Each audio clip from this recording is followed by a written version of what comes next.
Olá, queridos amigos, queridas amigas, que a graça e a paz de Jesus esteja com cada um dos amigos, que o sol da justiça, que é Cristo, possa inundar seus corações, dando-lhes o devido entendimento, sabedoria, e que todos tenham um feliz dia. Vamos estudar a lição, e hoje, terça-feira, 15 de abril de 2025, a lição 3 de hoje, ela tem como título A Esposa Prostituta de Oséias. Nesta lição de hoje, Deus faz uma solicitação para o profeta Oséias. Ele faz assim um dos pedidos assim mais estranhos que ele já tinha feito para um dos seus servos. E ele faz justamente para esse profeta exemplar chamado Oséias, que ele pede para ele, Oséias, casar-se com uma prostituta.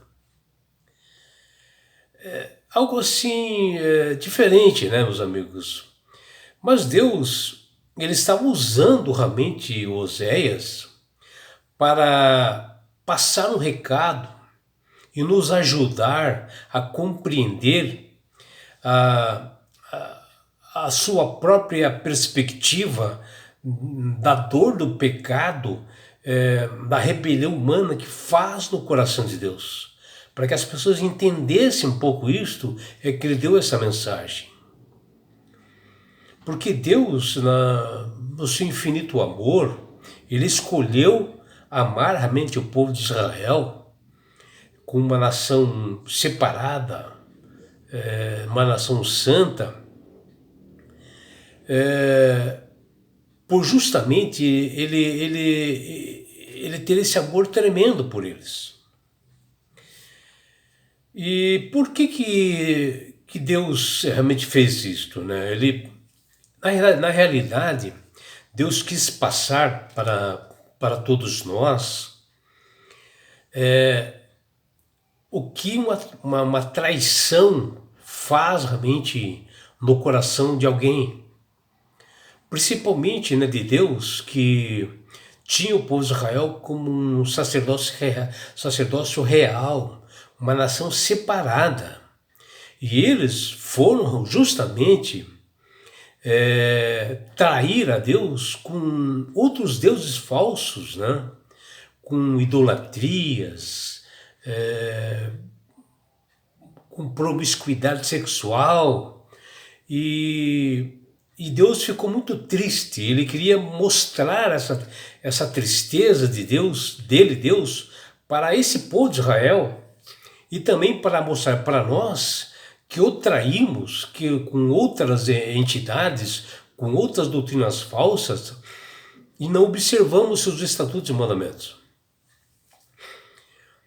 O que a gente vê aqui na lição de hoje, que está lá em Oséias capítulo 1, versículo 2, e Oséias capítulo 3, versículo 1, e também Apocalipse 17, versículo 1 e 2, e também Apocalipse 18, versículo de 1 a 4, que o que é prostituição, né? E a prostituição espiritual é justamente a infidelidade que nós temos para com Deus, que é tão amoroso, que nos dá tantas bênçãos, e nós acabamos o traindo, né? Buscando idolatria, buscando doutrinas falsas e fazendo tudo de errado, realmente pecando contra Deus. E principalmente na época, né? O povo de Israel, eles serviam a outros deuses pagãos, principalmente os cananeus, né? Eles se aliaram realmente a um povo que Deus havia alertado que não o fizessem, e eles foram lá, acabaram fazendo idolatria, trocaram esse amor seguro do Senhor por qualquer outra coisa. Isto é realmente prostituição. E foi o que ocorreu com esse povo de Israel, né? Justamente nos tempos do profeta Oséias, onde a igreja cristã introduziu no seu meio vários ensinos pagãos que não condizem com o que Deus havia ensinado e determinado, o que determina a sua palavra, a Bíblia. Algumas práticas assim que nós temos hoje também, que não estão de acordo com a palavra de Deus, a Bíblia, nós estamos realmente fazendo uma prostituição, né? E a traição realmente é algo muito ruim, né? Não sei se você alguma vez teve essa oportunidade de ser traído, mas eu realmente tive uma traição de uma pessoa que eu mais amava. E doeu muito no meu coração, sabe? Algo assim que não entendia. Eram milhões de coisas que passaram na minha mente de eu fazer, sabe? Mas Deus somente conteve a ira, conteve tudo isto para que me conduzisse realmente para frente, ter o devido entendimento. E foi essa mensagem que Deus realmente deu, não só para o povo de Israel, para nós, para justamente isto, sobre a prostituição, ou seja, trocar esse Deus verdadeiro, que nos dá a verdade através das Escrituras, por outros deuses falsos, mentirosos que estão por aí, levando ao engano as pessoas. E o profeta Oséias, né, era um homem realmente íntegro, reto, ele era filho de Beri. Isso aconteceu lá no século 8 a.C., cujo mistério da sua história é mencionado nas Sagradas Escrituras, onde por ordem de Deus foi levantado para ele profetizar ali no Reino do Norte, né? E o profeta viveu numa época de muitas inconstâncias políticas internas, dentro de um cenário assim geopolítico internacional e turbulento, né? Porque houve divisão do povo de Israel, né? E a injustiça, a corrupção e a complacência caracterizavam a monarquia de Israel, que estava dividida em dois reinos, né? O reino do sul, Judá, e o reino do norte, Israel, e é onde justamente Oséias estava. E o reino do norte, o povo havia se corrompido com religiões dos cananeus, como idolatria, né? Sacrifício de crianças, promiscuidade. E os israelitas passaram a adorar Baal. Vixe, veja que coisa. Mantinham promiscuidade. E até esse Baal, ele era um provedor da fertilidade e prosperidade. E esse povo de Israel, um povo separado por Deus, acreditou realmente nesse Deus Baal. Os líderes religiosos de Israel, que deveriam auxiliar, né, ajudar a conduzir esse povo de Israel, para eles viverem em santidade, começaram a tolerar toda essa idolatria dentro de Israel. E Deus, vendo essa situação, ele faz um pedido justamente para Oséias, com essa tarefa inusitada que ele determina, que ele dá para Oséias, que ele era um dos principais servos dele. E Deus determina que Oséias casasse com uma prostituta. E Deus passa um recado, né, ao povo de Israel, que se encontrava em caminhos maus. Na realidade, ele faz isso para dar um recado ao povo de Israel. E Deus quis mostrar ao povo de Israel como eles se encontravam na época muito mal, num período horrível, mas também usou o profeta Oséias para nos ajudar nos dias de hoje, para nós compreendermos o que é o resultado da idolatria, de estar em doutrinas falsas, em vez de observar os estatutos e mandamentos de Deus e aceitar somente a Jesus como Salvador e Senhor de sua vida. E assim, a partir assim de uma própria perspectiva, as consequências do pecado que provoca a dor,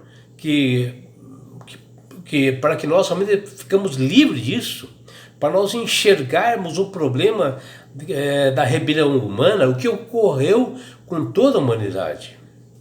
Deus manteve fiel ao seu povo e amou e escolheu como sua esposa esta Israel pecadora.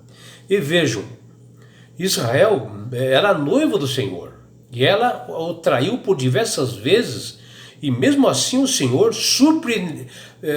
surpreendentemente o aceitava de volta e a transformava e a conduzia para o caminho certo. E isso aconteceu por várias vezes. E Deus, em Oséias capítulo 1, versículo 2, mostra a resultante do pecado e lhe diz ao profeta: vai, toma uma mulher de prostituições e terás filhos de prostituições, que está lá em Oséias 1, 2.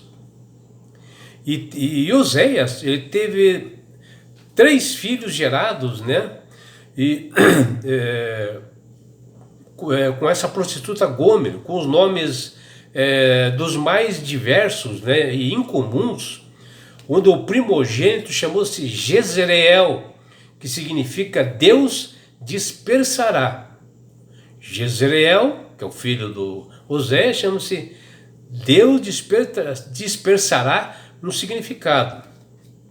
E depois ele teve um outro nome estranho que chama-se Lo-Ruama, que significa desfavorecida. É uma mulher desfavorecida. E depois teve um outro filho chamado Lo-Amim, que diz: não, meu povo. Foi uma mensagem de exclusão dentro desses nomes escolhidos por Oséias. Deus estava dizendo a partir de agora que eles não são mais o meu povo, e eu não seria mais o Deus deles, a não ser que haja um arrependimento. E assim é conosco também. Se nós não aceitarmos Ele como Salvador e Senhor, nós vamos estar perdidos. E Ele, Deus, vai ficar muito triste por isso, porque Deus quer salvar a todas as pessoas. E o profeta Oséias, cansado assim, de traições, de prostituição da sua esposa Gômer, resolveu deixá-la, né? E ela começou a sair com outros homens, né? Ter vários homens. Mas o Senhor diz para Oséias: vai outra vez e ama a sua mulher. Ama a mulher do seu amigo, esta adúltera, que está lá em Oséias 3:1.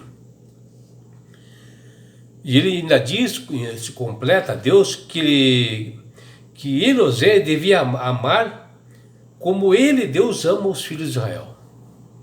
Está vendo, meus amigos? E o Senhor começou a declarar o seu amor incondicional a fim da dinastia dos reis de Israel não significava a destruição do povo, mas a perpetualidade da dinastia dos reis, que é o Senhor dos senhores, que é o Criador do universo. E assim, espalhado assim entre várias nações, Deus voltaria a reunir seus filhos, que constituíram sobre si uma só cabeça, que Oséias fala no capítulo 1, versículo 11. E de modo muito claro, nós percebemos que a distinção entre fidelidade de Deus e a infidelidade do povo de Israel, realmente elas estão ali ligadas, e foi uma mensagem de Deus. E a posição na Bíblia indicava a idolatria. Israel se envolveu com deuses pagãos, esquecendo-se do Deus vivo, que tem Oséias 1:10, e cometeram prostituição.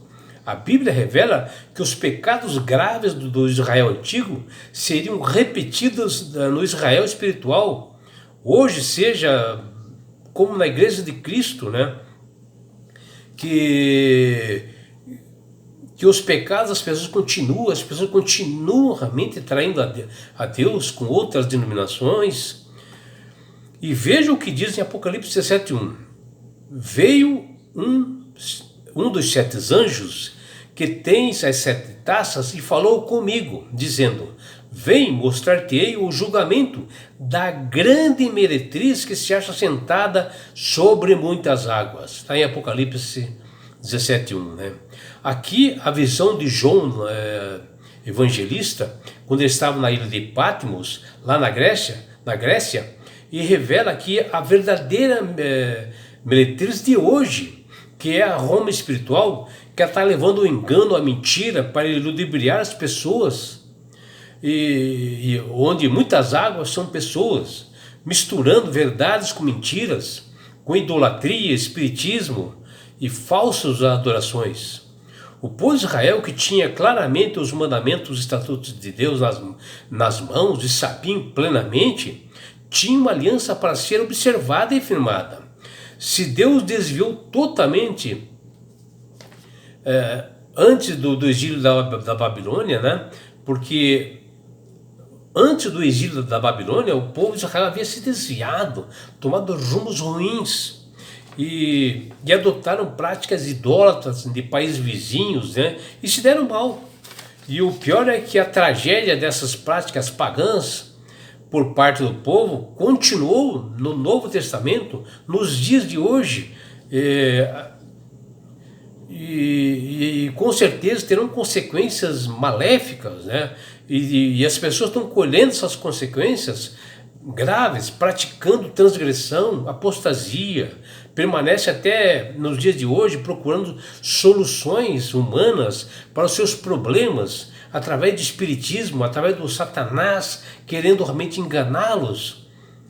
E o pronunciamento de Deus realmente é este, né? Que é com palavras firmes no livro de Oséias, para as pessoas realmente se arrependerem e se voltarem para Ele. E é por isso, meu amigo, minha amiga, que Deus tem falado com todas as pessoas para aceitarem a Jesus como Salvador e Senhor. Que todos tenham realmente um dia abençoado, com a graça e o poder de Jesus. É o que eu desejo, o seu amigo João Carlos Amorim.